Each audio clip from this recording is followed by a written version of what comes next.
6 saac markii la gaaray ayaa dhulkii oo dhan mugdi noqday ilaa 9 saac galabnimo.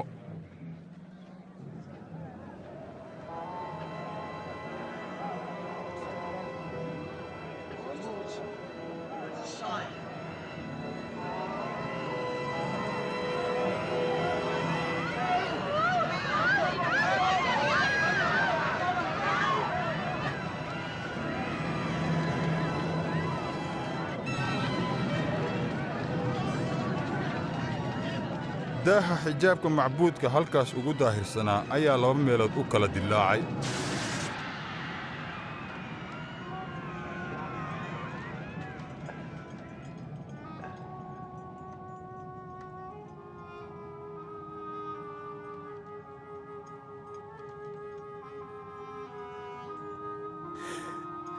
Aabbo,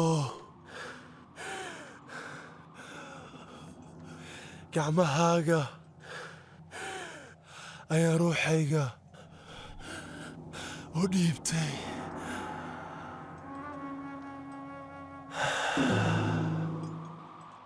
taliyihii askarta markuu arkay sida sayid ciise masiix u dhintay iyo wixii kale oo dhacay ayuu ilaah ammaanay isagoo leh, ilaah baa mudan.